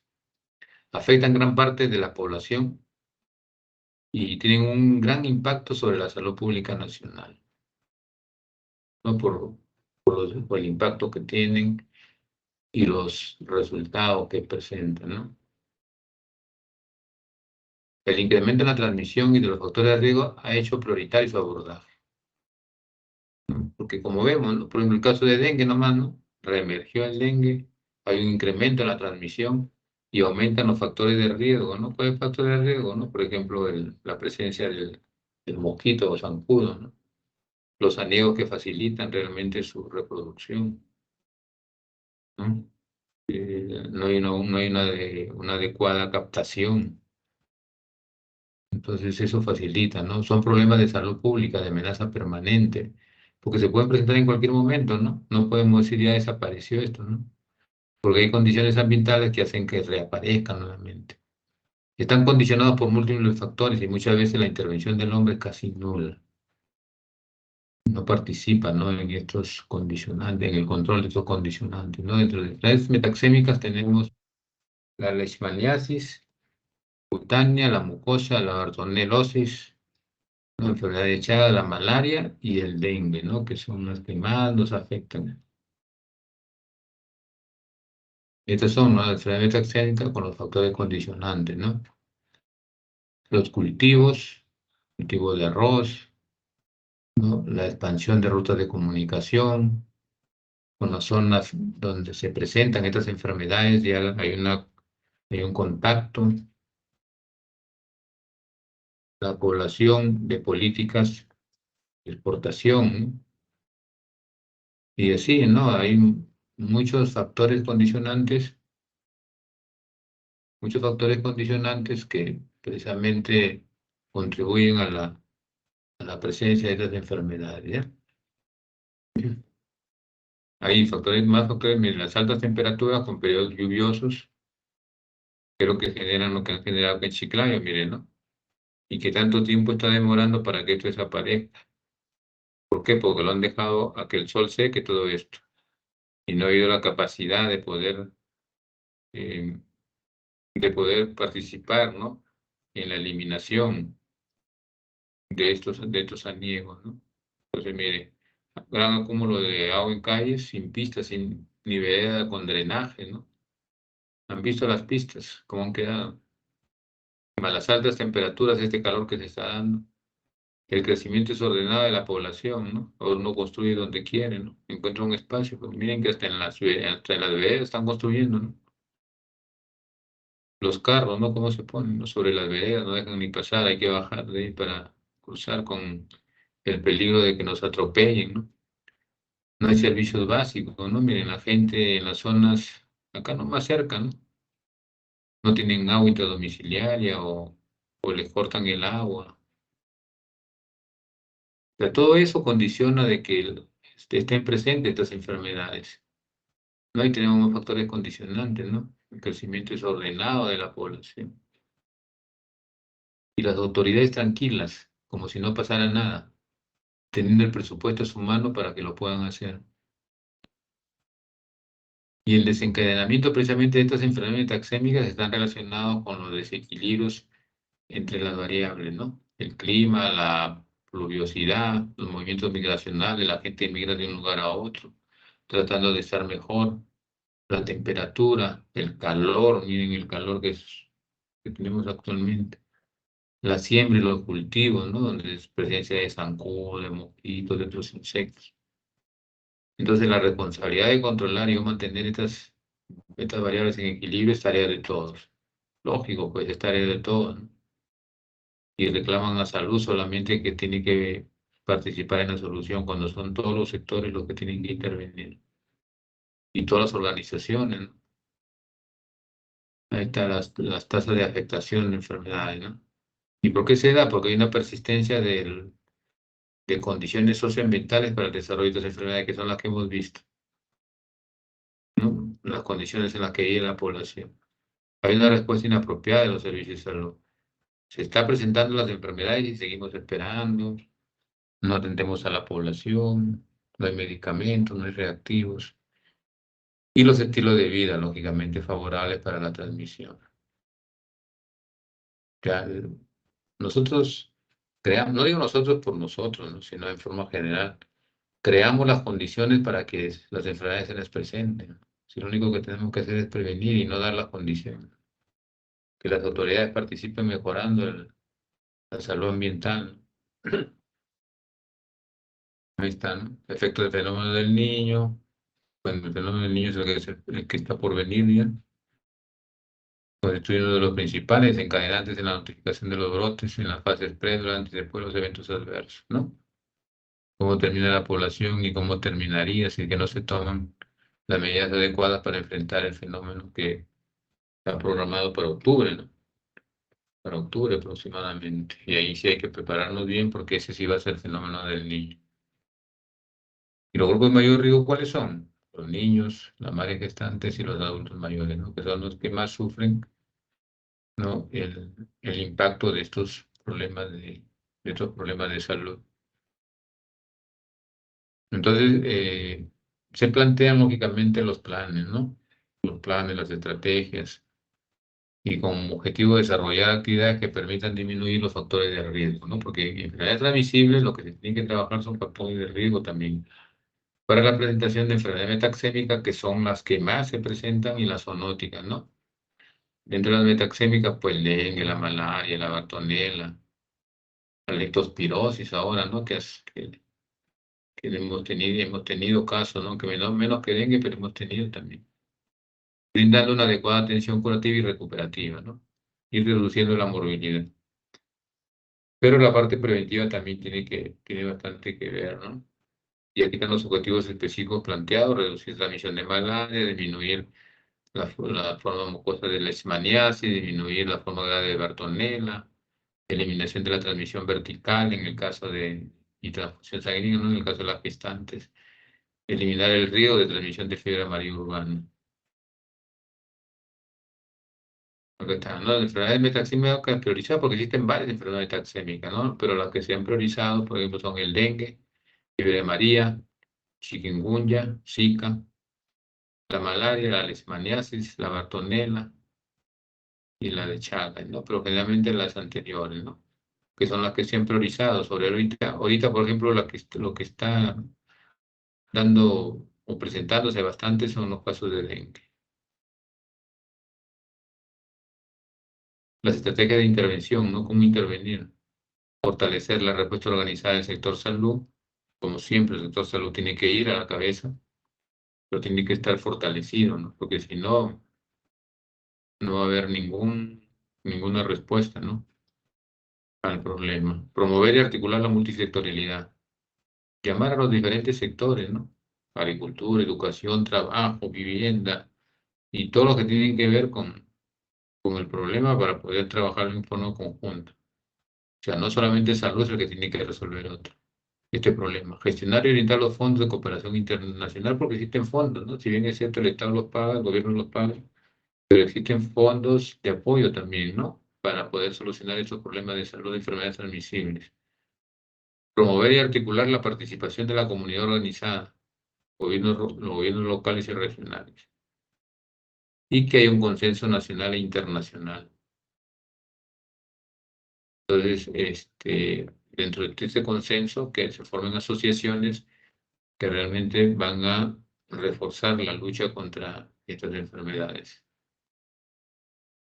Son las características vinculadas a enfermedades metaxémicas y zoonóticas, ¿no? Donde tenemos que ver cómo es que se transmiten todas estas enfermedades para poderlas intervenir. Esta es la distribución regional, que lo observan acá. El dengue, que es el verde oscuro, miren, ¿no? Más en la selva, ¿no? La malaria, que es ese verde clarito. La leishmaniasis, que son los grises. Y el chaga, que es el lila, ¿no? Miren Lambayeque, ¿no? Lambayeque tiene el verde medio oscuro, que es el dengue, ¿no? Más casos de dengue en Lambayeque, más que otras enfermedades. Las otras, la malaria, la leishmaniasis, también se presentan, pero en menor porcentaje. Esas son las enfermedades zoonóticas, ¿no? La rabia, todo eso. Lambayeque casi es bajísimo, ¿no? Es bajísimo. Y lo que se presenta son las fasciolosis, ¿no? Casi no hay, ¿no? Las otras enfermedades zoonóticas en Lambayeque. Más son enfermedades metaxémicas, ¿no? En Lambayeque. Y están las causas del problema identificado, ¿no? Incremento de la morbilidad y mortalidad por enfermedades metaxémicas, presencia de vectores y reservorios, ¿no? Que nosotros mismos facilitamos, ¿no? Les formamos los aniegos, les dejamos los aniegos, no los eliminamos y listo, crecen los vectores. La poca o nula probabilidad de control de reservorios, ¿no? Y vectores en determinados nichos ecológicos. En nuestra región distribuidos por toda, hablando de Chiclayo, por todo Chiclayo, hablando del norte, ahí va el problema, ¿no? Y en los demás distritos, en los otros distritos de la Victoria, en todo, ¿no? En todos los sitios existe esto.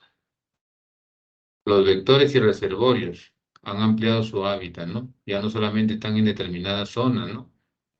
Antes se decía, por ejemplo, no en Lambayeque, que están allá en Jayanca, están en Pacora, ahora están hasta en el mismo Lambayeque, ¿no? Igual que acá en Chiclayo, ¿no? Decían, no, están por allá por Chongoyape, ¿no?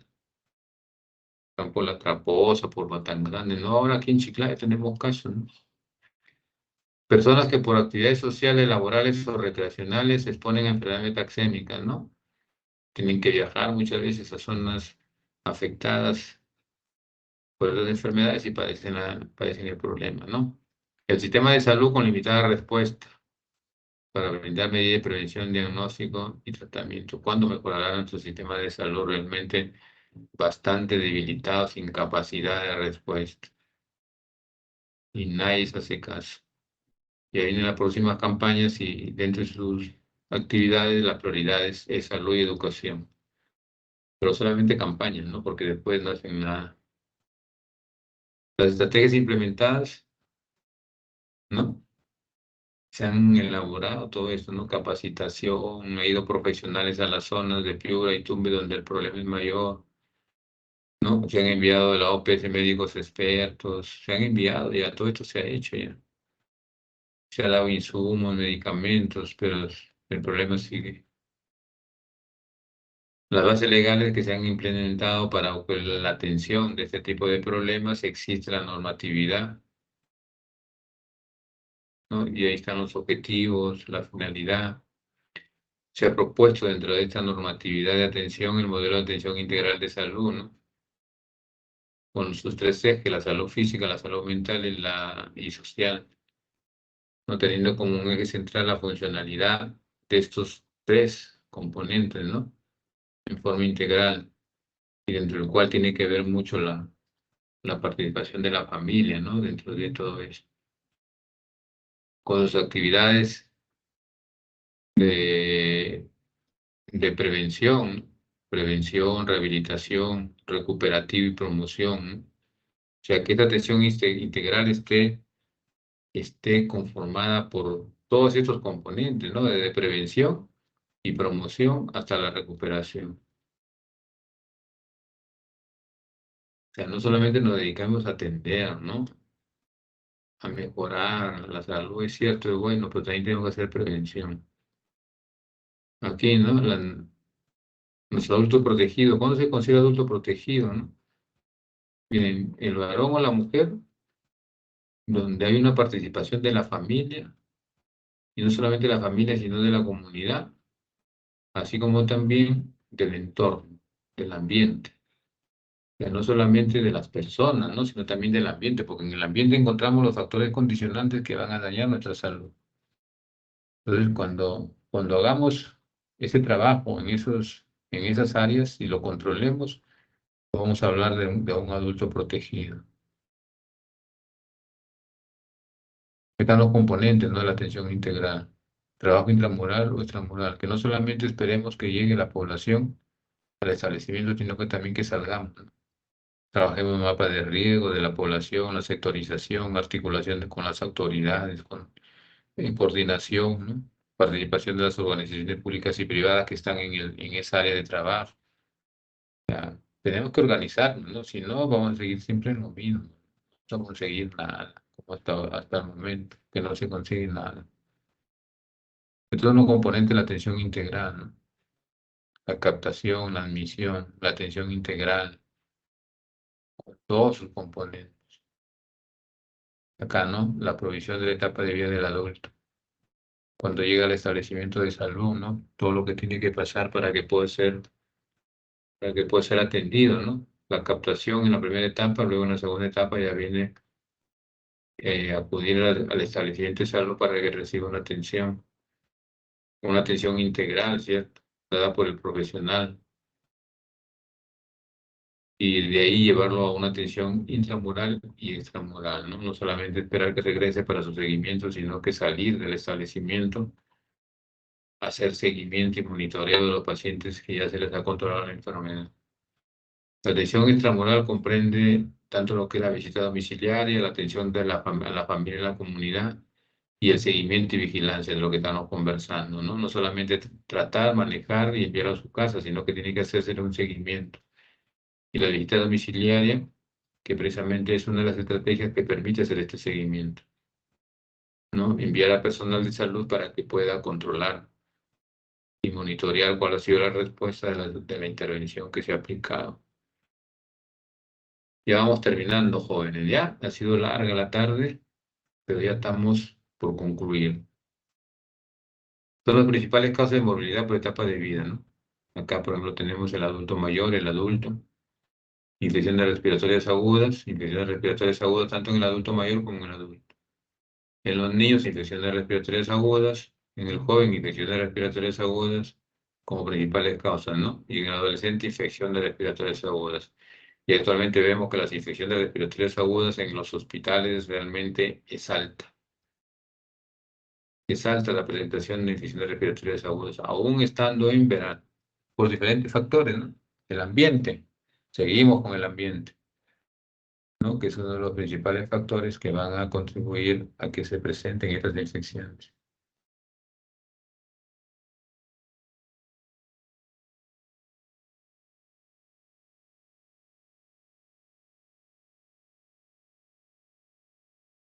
Estos son los paquetes de atención para esos problemas que hemos presentado. Se plantean paquetes dentro de la normatividad de la atención del adulto. Se plantean atención integral paquete de atención integral de salud, ¿no? Del adulto varón, por ejemplo, acá está, ¿no? Evaluación general del adulto mayor, consejería, intervención preventiva, ¿no? Lo que tiene que hacerse, dentro de la intervención preventiva está la vacunación, antiamarílica, la antitetánica, hablar sobre sexualidad y dentro de esto salud sexual y reproductiva, el alcoholismo, prevención, despistaje de sífilis, VIH y SIDA, que hemos visto que sigue constituyendo un problema de salud pública, ¿no? Visita domiciliaria si no acude a los establecimientos para continuar con su tratamiento o para otras actividades que tenía que regresar. Temas educativos, ¿no? Donde un tema importante son los estilos de vida saludable, hablarles sobre estilos de vida saludables, ¿no? Y la atención de daños considerados prioridades regionales, ¿no? Según los protocolos. Existen protocolos para la atención de tuberculosis, ITS, metaxémicas, y no tratarlos de acuerdo a lo que nosotros pensamos, ¿no? Viene un paciente con una ITS, le metemos un meropenem, le metemos pipetazos, ¿no? Cuando existe la normatividad que nos dice que tenemos que indicar, ¿por qué tenemos que salirnos de eso, no? Y le indicamos otras cosas que no tienen evidencia, no tienen evidencia de beneficio, ¿no? Pero bueno, somos así, pues, ¿no? Y ya para ir terminando, despierten la evaluación integral del adulto mujer también, ¿no? Dentro que es este paquete. Adulto mujer, igual que el varón, la consejería en las intervenciones preventivas. Consejería en lo que es salud sexual y reproductiva, enfermedades no transmisibles, nutrición, salud bucal, y lo que es también la parte de salud mental, ¿no? Maltrato, violencia, que permitan realmente mejorar la salud de la mujer y que no solamente se trate lo que es la parte física, ¿no? Sino también lo que es la parte de salud mental. Los temas educativos, los mismos con el varón, estilo de vida saludable, derechos y deberes en salud, tienen que conocerlo, esa es la población, para exigir, ¿no? Para poder exigir y saber qué tiene que exigir. Habilidades para la vida, sesiones educativas para adultos en lo que se refiere a ejes temáticos de promoción de la salud.